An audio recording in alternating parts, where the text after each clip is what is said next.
지금 이 자리에 예배를 드리러 오신 모든 분들을 주님의 이름으로 환영하고 축복합니다. 우리 함께 이 시간 기도하겠습니다. 거룩하시며 존귀하신 하나님 감사드립니다. 하나님 이 시간 하나님을 예배합니다. 하나님 홀로 영광 받아주시옵소서. 주님의 영광이 나타나기를 원합니다. 이 시간에 하나님 말씀이 선포될 때 하나님의 나라가 더욱더 확장되게 하시고 하나님의 뜻이 이루어지게 하시고 하나님의 말씀을 듣는 우리에게 하나님의 말씀을 듣고 깨닫는 은총을 내려주시옵소서. 주님만을 바라봅니다. 사랑합니다. 예수 그리스도의 이름으로 기도드립니다. 아멘. 오늘 설교의 주제는 믿음에서 난 의입니다. 믿음에서 난 의입니다. 믿음에서 난 의란 예수 그리스도를 믿음으로 의를 얻는다는 것입니다. 우리 주 예수 그리스도를 믿을 때 우리가 구원을 받을 수 있죠. 예수 그리스도를 믿음으로 칭의를 얻습니다.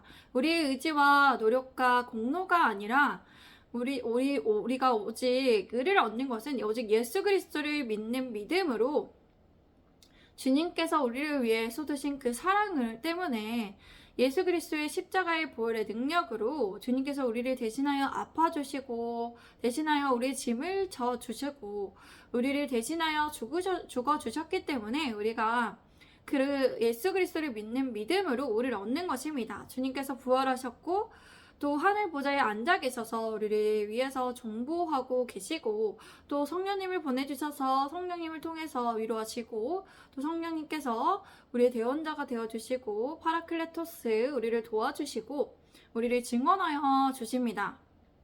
우리와 함께 하시기 때문에 우리가 의를 얻는 것이죠. 주님께서 다시 오실 것이고 다시 오셔서 세상을 심판하실 것입니다.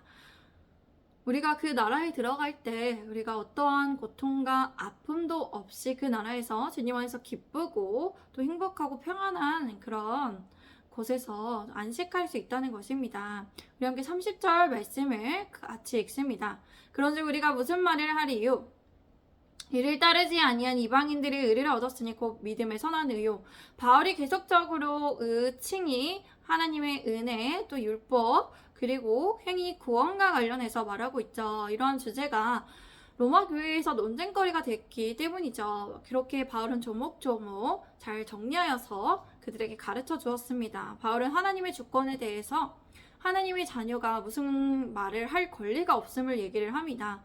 또한 의를 따르지 아니한 이방인들이 의를 얻었음을 선포합니다. 의를 따르지 않는 이방인들이랑 우리와 같은 사람을 말합니다. 우리는 하나님의 의가 무엇인지도 알 수 없었고 알 수 있는 권리조차도 없었습니다. 하나님의 의가 어떠한 것인지도 기준도 세워지지 않는 이 나라에 이방인들이 의를 얻을 수 있게 되었습니다. 그런 의를 얻을 수 있는 것은 하나님의 구원 계획이 있으셨기 때문이죠. 예수 그리스도의 믿음으로 이 의에 이르게 되어서 그 믿음으로 우리가 말미암아 성령님의 인도하심을 받아서 그 의가 무엇인지 알게 되고 우리가 예수 그리스도를 보지도 않았는데 보지 않는 자에게 복이 있고 또 보지 않는 자에게 믿음을 주시는 하나님의 은혜의 선물을 가지고 있습니다. 그 의에 힘입어 우리가 하나님을 볼 수 있고 또 하나님을 알아갈 수 있고 또 하나님의 의를 따를 수 있습니다. 제가 31절과 33절까지의 말씀을 읽겠습니다.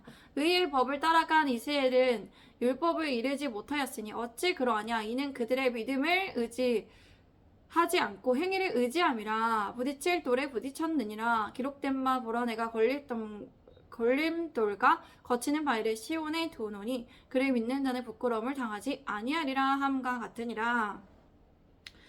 의의 법을 따라간 이스라엘의 그 유대인들은 율법에 이르지 못하였습니다. 그들은 의의 율법을 따라가려고 그렇게 행위로 자신의 노력과 의지로 공로에 힘입어서 의를 얻으려고 했습니다. 그러나 그러한 사람은 없습니다. 세상에 의를 자신의 공로에 의지하여서 의를 얻을 수 있는 사람은 없습니다. 율법이 무엇인지를 그들은 상세히 듣고 배웠고 또 가르침을 받았습니다. 하나님의 위대하심과 그 사랑을 조상들로부터 듣고 또 직접 알았습니다. 직접 배워갔습니다. 직접 경험했습니다. 그러나 그들은 율법에 이르지 못했고 율법의 의미와 목적조차는 제대로 알지 못했습니다. 그들은 율법을 주신 하나님을 믿음으로 의에 이르는 것이 아니라 자신의 행위로 공로를 의지하여서 의를 얻으려고 했기 때문에 그렇게 그렇게 그런 결과가 있었다는 것이죠. 그렇다고 행위가 배제되는 것이 아니라 믿음은 행위가 있는 믿음인데 믿음이 먼저이고 순서가 다르는 것입니다. 믿음 뒤에 행위가 따라놔야 되지 행위가 먼저가 되는 것이 아니라 믿음으로 나아가 마음의 믿음으로 입으로 시인하여 구원을 얻기 때문에 우리가 마음으로 예수 그리스도를 믿어서 우리가 마음에 하나님의 영역이 있고 또 이 마음에 품었으며 하나님의 율법을 하나님의 말씀을 실천할 수 있습니다. 성령님의 인도하심에 따라 우리의 어떠한 의지로 능력으로 할 수 있는 것이 아닙니다. 그러나 정말 그들의 마음에 부딪힐 돌에 예수 그리스도가 되었다는 것을 얘기하고 있습니다. 이스라엘은 걸림돌에 걸려 넘어졌습니다. 그들은 부딪힐 돌인 예수 그리스도에 걸려 넘어져서 유대인들에게 십자가에 못 박혀 죽은 그것이 예수 그리스도의 복음이 거리끼는 것이었기 때문에 그들에게 예수 그리스도는 거치는 것이었습니다. 율법을 지켜 의를 얻으려고 했던 유대인들에게 사랑으로 오신 예수님은 이해가 되지 않았습니다. 십자가에 죽으신 예수 그리스도는 이해가 되지 않았습니다. 그들은 율법 준수와 그들의 공로를 통해서 의에 이르려고 했기 때문입니다. 하나님의 은혜에 의해서가 아니라 그들의 스스로의 그 능력으로 얻으려고 했던 것입니다. 그래서 걸려 넘어지게 하는 것이 되었다는 것입니다. 성경에서 기록한 바와 같습니다. 바울은 이사야서의 말씀을 인용하였습니다. 이사야 28장 16절 말씀입니다. 그러므로 주 여호와께서 이같이 이르시되 보라 내가 한 돌을 이 시온에 두어 기초를 삼았노니 곧 시험한 돌이요 귀하고 견고한 기초돌이라 그것을 믿는 이는 다급하게 되지 아니하리로다. 하나님께서는 한 돌을 시온에 두셨습니다. 여기에서 로마서의 말씀에 나오는 시온이란 하나님을 믿는 하나님의 백성들을 말하는 것입니다. 하나님께서 택하신 이스라엘을 의미하는 것입니다.